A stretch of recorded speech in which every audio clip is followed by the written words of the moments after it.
मनुष्य चाहे कितना भी प्रयास क्यों न कर ले, कितना भी प्रयत्न क्यों न कर ले, उसे अपने कर्मों का फल तो भोगना ही पड़ता है। चाहे मनुष्य कितना ही प्रयत्न कर ले, लेकिन वह कभी अपने कर्मों से बच नहीं सकता। दोस्तों, आज इस कहानी से हम समझेंगे कर्मों का खेल। आखिर अच्छे कर्मों का फल अच्छा और बुरे कर्मों का फल बुरा कैसे होता है। एक नगर में एक लालधर नाम का एक युवक रहता था। वह बहुत धनवान था, लेकिन एक घटना की वजह से उसका सब कुछ नष्ट हो गया, खत्म हो गया। वह पूरी तरह बर्बाद हो गया। उसके पास कुछ नहीं बचा। अब उसके पास केवल 5 स्वर्ण मुद्राएं बची थी। तो उसने सोचा कि अगर मैं इस नगर में रहूंगा तो मेरा कुछ नहीं होने वाला। यही सोचकर वह उन 5 स्वर्ण मुद्रा को लेकर दूसरे नगर के लिए रवाना हो गया। जब वह दूसरे नगर के लिए जा रहा था तो उसे रास्ते में एक महात्मा मिले। वह महात्मा बहुत ज्ञानी थे। उनके ज्ञान की चर्चा चारों तरफ फैली हुई थी। वह युवक महात्मा के पास गया और बोला, महात्मा जी, आप कहाँ जा रहे हैं? महात्मा ने उससे कहा कि मैं यही पास के नगर में जा रहा हूँ। उस युवक ने सोचा कि चलो अच्छा हुआ, साथ में मेरा भी सफर कट जाएगा। महात्मा ने उस युवक से पूछा कि बच्चा, तुम कहाँ जा रहे हो? तब उस युवक ने कहा कि महाराज, मैं पास के नगर में व्यापार करने के लिए जा रहा हूँ। अब मेरे पास केवल 5 स्वर्ण मुद्राएं बची है, उन्हीं से मैं एक नया व्यापार शुरू करूंगा। इसके बाद उस युवक ने महात्मा को सारी बात बताई। फिर महात्मा के साथ साथ चलने लगा। थोड़ी दूर चलने के बाद उसे खामोशी अखरने लगी, क्योंकि महात्मा चुपचाप अपने मार्ग पर चले जा रहे थे। उस युवक ने कहा, महाराज, आप चुपचाप क्यों चल रहे हैं? इससे तो रास्ता बड़ा लंबा हो जाएगा। आप मुझे कोई ऐसी कहानी सुनाइए जिससे यह सफर आराम से कट जाए और मेरे मन को शांति मिल जाए। उसके बाद वह महात्मा बोले, बच्चा, मैं कहानी तो सुना दूंगा, लेकिन मेरी कहानी सुनने के पैसे लगते हैं। मैं एक कहानी सुनाने के बदले में 1 स्वर्ण मुद्रा लेता हूँ।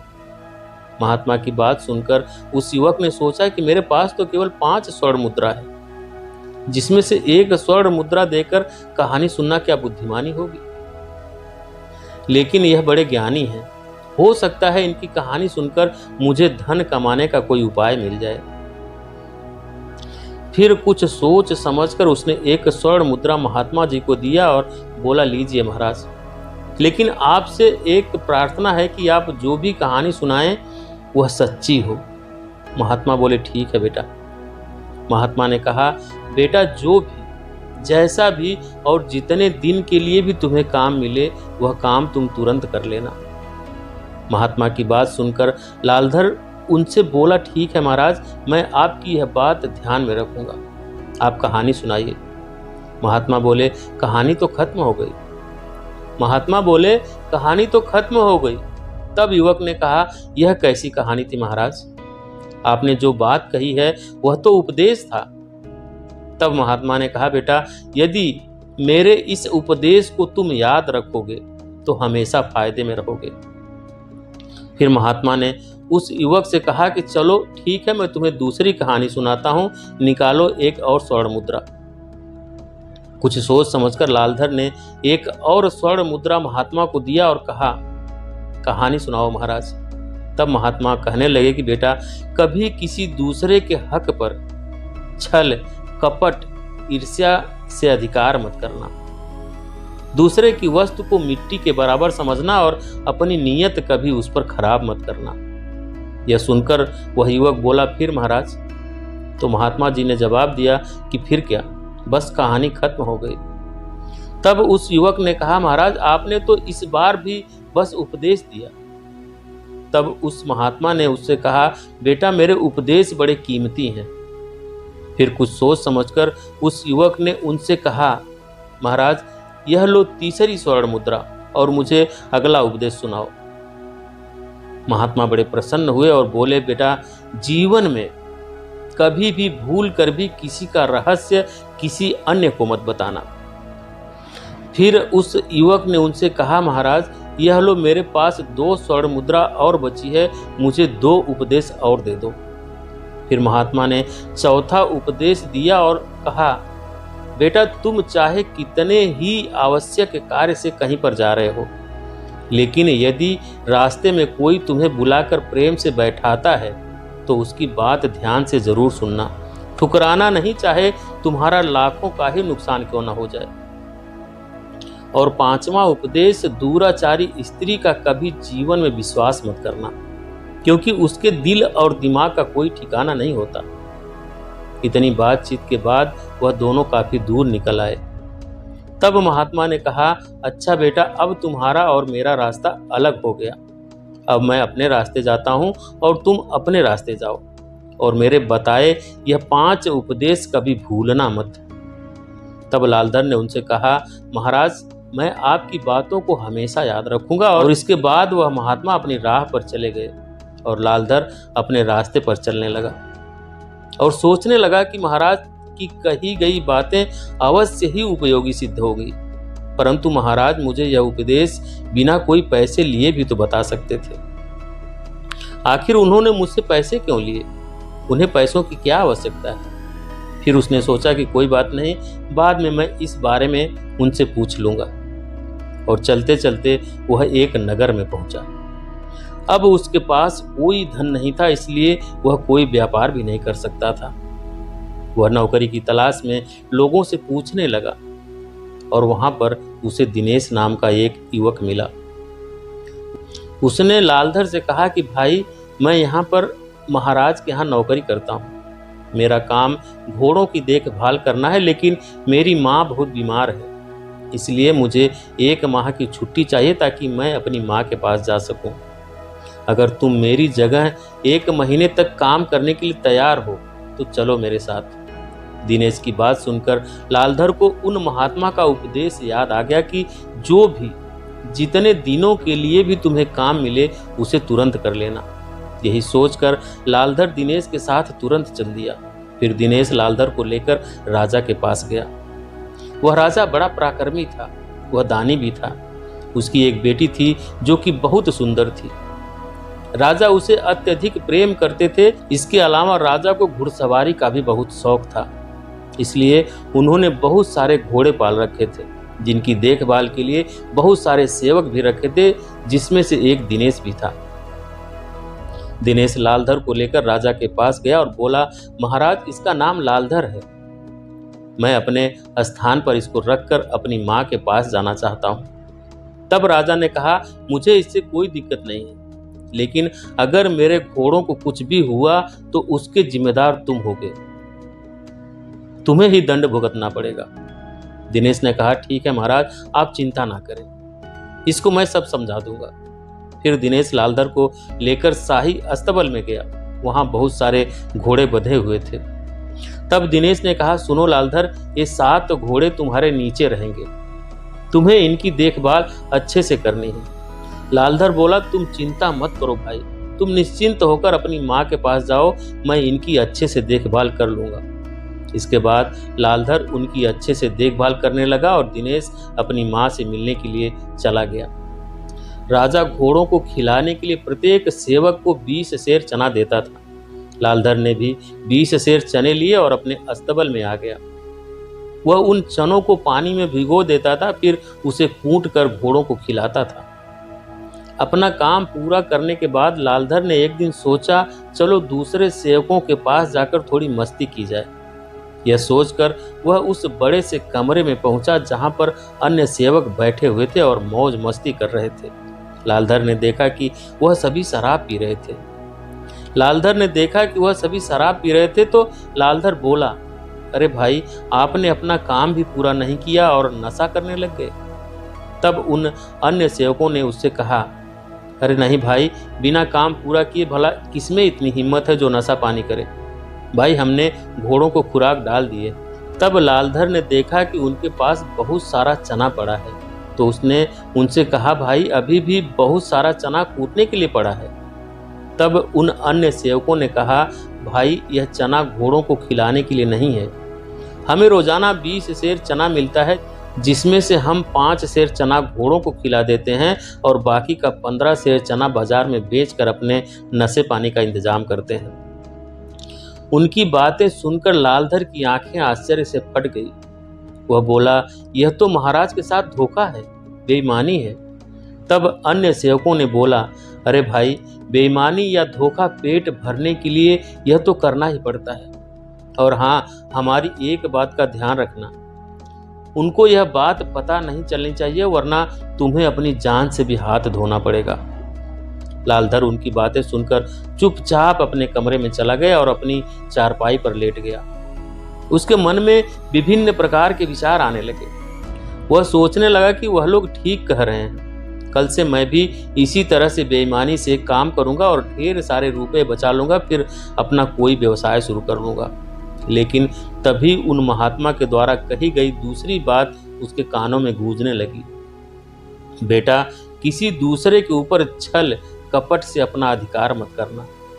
दूसरे की वस्तु को मिट्टी के बराबर ही समझना, उसके ऊपर अपनी नीयत कभी खराब मत करना। यह सोचकर वह बोला, नहीं, मैं ऐसा नहीं करूंगा। अगले दिन से लालधर अपना कार्य पूरी ईमानदारी से करने लगा। उसकी अच्छी देखभाल से उसके घोड़े 1 महीने के भीतर ही अस्तबल के सबसे सुंदर और तंदुरुस्त और ताकतवर घोड़े बन गए। एक दिन दरबार में राजा ने अपने मंत्री से कहा, मंत्री जी, बहुत दिन हो गए मैंने अपने प्रिय घोड़ों को नहीं देखा। आप सेवकों को यह सूचित कर दो कि वह सब अपने घोड़ों को लेकर शाही मैदान में आ जाएं। मैं कल अपने घोड़ों को देखना चाहता हूँ। अगले दिन सुबह लालधर सहित सभी सेवक अपने अपने घोड़ों को नहला धुलाकर शाही मैदान में पहुंच गए और महाराज सभी घोड़ों का निरीक्षण करने लगे। महाराज ने देखा कि उनके सभी घोड़े बिल्कुल अस्वस्थ हैं। यह देखकर महाराज को बड़ा ही क्रोध आ रहा था। उन्होंने मंत्री से कहा, मंत्री जी, हमारे सारे घोड़े तो बहुत सुंदर और ताकतवर थे, यह इतने अस्वस्थ और बीमार कैसे हो गए? तभी मंत्री ने कहा, महाराज, मुझे लगता है सभी सेवकों ने इसकी देखभाल अच्छे से नहीं की। इसके बाद राजा आगे बढ़े तो उन्होंने देखा कि लालधर के घोड़े बड़े ही स्वस्थ और तंदुरुस्त हैं। यह देखकर राजा की आंखों में चमक आ गई और लालधर को शाबाशी देते हुए बोले, तुम कल राजमहल में आओ, मुझे तुमसे कुछ बात करनी है। राजा का आदेश पाकर अगले दिन लालधर राजा के पास गया। तब राजा ने उससे कहा, लालधर, तुम वही हो ना जो दिनेश के साथ आए थे? तब लालधर ने कहा, हाँ महाराज, मैं वही हूँ। तब महाराज बोले, लालधर, मैं तुम्हारी सेवा से बड़ा प्रसन्न हूँ, इसलिए मैंने तुम्हें यहाँ पर यह जानने के लिए बुलाया है कि केवल तुम्हारे ही घोड़े इतने सुंदर और स्वस्थ कैसे हैं। बाकी सेवकों के घोड़े इतने अस्वस्थ क्यों हैं, जबकि सबको एक सा भोजन दिया जाता है, सबकी एक सी देखभाल होती है। तब कुछ सोच समझकर लालधर ने कहा, महाराज, आपके प्रश्न का उत्तर मैं तभी दे सकता हूँ जब बाकी सभी सेवक यहाँ पर मौजूद हों।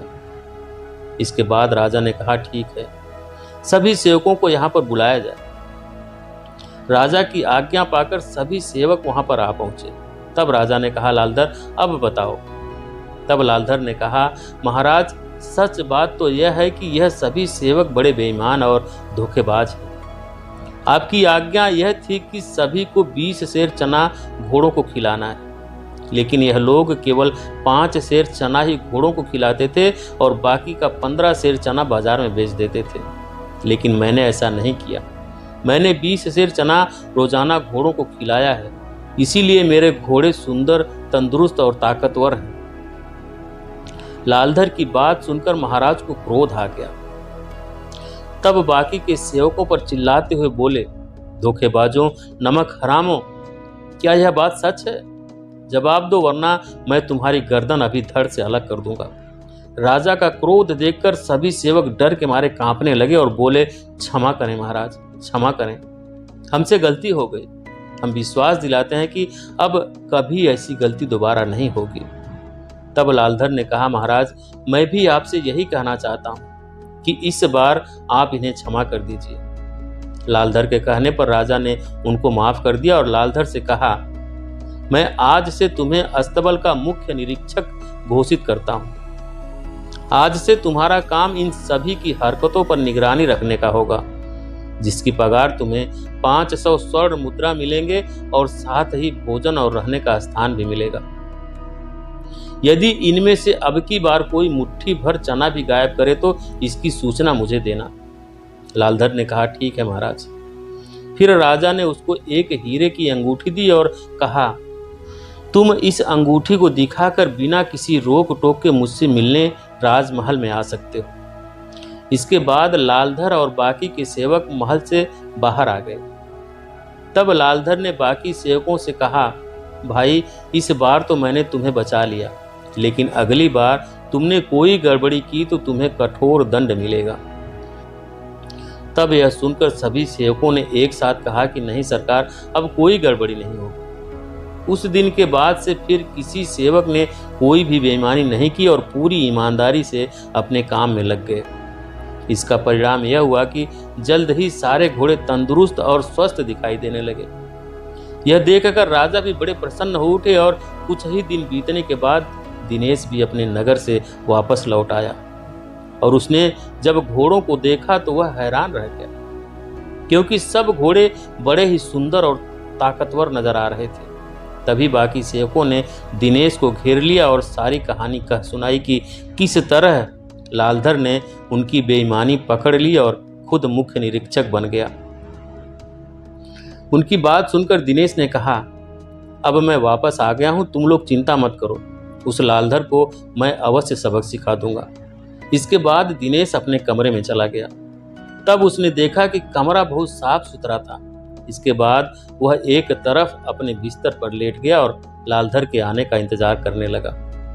कुछ देर बाद जब लालधर कमरे में आया तो वह दिनेश को देखकर बड़ा खुश हुआ और उससे बोला, दिनेश भाई तुम कब आए? तब दिनेश ने कहा, मैं अभी कुछ देर पहले ही आया हूँ। इसके बाद दोनों आपस में बात करने लगे। तब लालधर ने उसे सारी घटना बताई जो दिनेश ने पहले से ही जान चुका था। इसके बाद दोनों ने भोजन किया और अपने अपने बिस्तर पर लेट गए।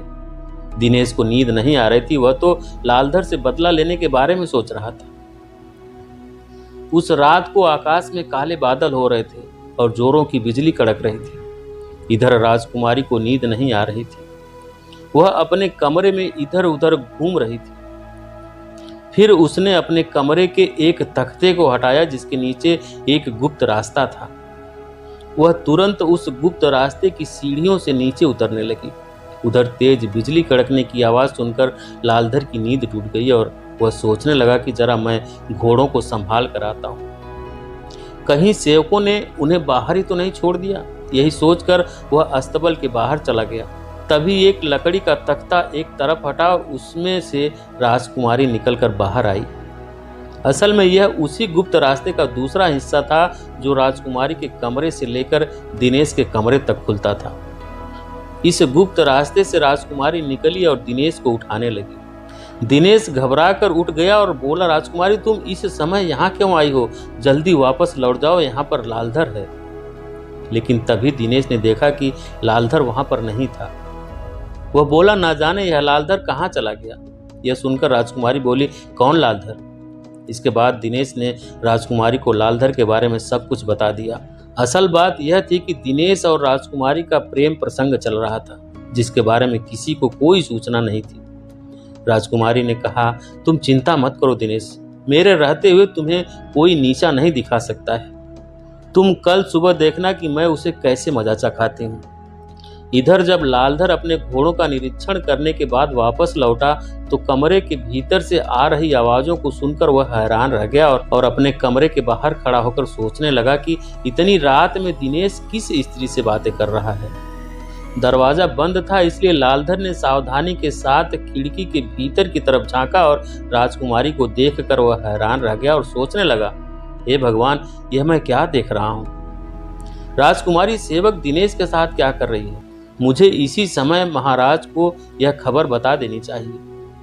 यह दिनेश तो महाराज की पगड़ी उछालना चाहता है। तभी उसके कान में महात्मा की कही गई बात गूंजी, बेटा लालधर, अपने जीवन में कभी किसी का रहस्य किसी दूसरे को मत बताना, वरना खुद ही मुसीबत में फंस जाओगे। यही सोचकर वह कमरे के बाहर ही छुपकर राजकुमारी के जाने का इंतजार करने लगा। कमरे में अंदर दिनेश ने राजकुमारी से कहा, राजकुमारी, अब काफी समय हो गया है, वह लालधर किसी भी समय आ सकता है, तुम वापस महल लौट जाओ। इसके बाद राजकुमारी उसी गुप्त रास्ते से अपने कमरे में लौट गई। इसके बाद दिनेश चुपचाप अपने बिस्तर पर लेट गया और जब लालधर ने काफी इंतजार करने के बाद भी देखा कि राजकुमारी कमरे से बाहर नहीं निकली, तो उसने खिड़की के भीतर से देखा, फिर देखा कि राजकुमारी भीतर नहीं थी।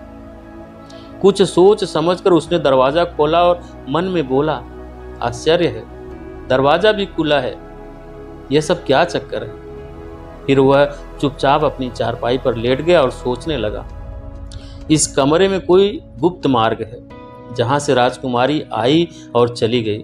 फिर उसने कहा, कल सुबह मैं इसका पता लगाऊंगा। दूसरी तरफ राजकुमारी अपने कमरे में पहुंच गई और वहां पहुंचकर जोर जोर से चिल्लाने लगी, बचाओ बचाओ, मुझे बचाओ। राजकुमारी की चीख सुनकर राजा दौड़े दौड़े आए और बोले, क्या हुआ बेटी। तो राजकुमारी ने घड़ियाली आंसू बहाते हुए कहा, पिताजी, आपके अस्तबल का मुख्य निरीक्षक अभी अभी मेरे कमरे में आया था। वह मेरी इज्जत लूटना चाहता था, लेकिन जब मैं चीखने लगी तो वह खिड़की कूदकर भाग गया। राजकुमारी की बात सुनकर राजा बहुत क्रोधित हो गया और बोला, उस नीच की इतनी हिम्मत कि वह तुम्हारी इज्जत के साथ खेलने लगा। आखिर वह भीतर घुसा तो घुसा कैसे, उसे कठोर दंड दिया जाएगा। फिर राजकुमारी ने कहा, पिताजी, कठोर दंड से काम नहीं चलेगा, मुझे उस हरामखोर का सिर चाहिए, वरना मैं भोजन नहीं करूंगी। राजा ने कहा, बेटी, तुम्हारी इच्छा अवश्य पूरी होगी। राजकुमारी ने सोचा, क्या बात है, मेरी इच्छा तो बड़ी जल्द ही पूरी हो गई। अब मेरे और दिनेश के बीच का कांटा समाप्त हो जाएगा। इसके बाद राजकुमारी आराम से अपने कमरे में लेट गई। उधर राजा को नींद नहीं आ रही थी। वह विचार कर रहा था कि मैं कल सुबह लालधर को मृत्यु दंड दूंगा। लेकिन फिर उसने सोचा कि जब और लोग मुझसे पूछेंगे कि मैं लालधर को मृत्यु दंड क्यों दे रहा हूं, तब मैं क्या जवाब दूंगा। अगर मैं सच कहूंगा तो मेरी बदनामी होगी। लोग मेरे सामने तो कुछ नहीं बोलेंगे, लेकिन मेरे पीठ पीछे मेरा मजाक बनाएंगे कि एक मामूली से आदमी ने राजा की बेटी की इज्जत के साथ खेलने की कोशिश की। यही सोचकर राजा खामोश हो गया। तब उसके मन में एक योजना आई कि मैं गुप्त तरीके से लालधर को मरवा देता हूँ। इससे किसी को पता भी नहीं चलेगा और मेरा काम भी हो जाएगा। इसके बाद सुबह होने पर राजा नसीम कसाई के पास गया और उससे बोला, नसीम, तुम्हें मेरा एक काम करना है। नसीम ने कहा, आज्ञा करो महाराज। तब महाराज ने कहा, तुम्हें एक व्यक्ति का सिर काटना है। यह सुनकर नसीम ने बोला, नहीं महाराज, मैं ऐसा नहीं कर सकता। लेकिन फिर राजा की आज्ञा पाकर उसे ऐसा करना पड़ा। तब राजा ने कहा कि मैं अभी तुम्हारे पास एक युवक को भेजूंगा। तुम किसी भी बहाने से उसे अपने कारखाने के अंदर ले जाकर उसका सिर काट देना। इसके बाद मैं तुम्हारे पास एक दूसरे युवक को भेजूंगा।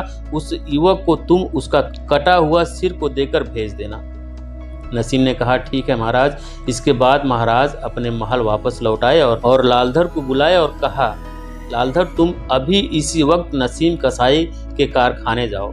वहां पर तुम्हें वह जो भी चीज दे उसे लेकर मेरे पास आओ। राजा का आदेश पाते ही लालधर अपने काम के लिए तुरंत निकल पड़ा और मन में सोचने लगा कि राजा को आखिर कसाई से क्या काम हो सकता है। लेकिन फिर उसने सोचा कि मुझे क्या, मुझे तो अपना काम करना है। जैसे ही वह कुछ दूर पहुंचा तो एक पेड़ के नीचे कुछ साधु बैठे हुए दिखाई दिए।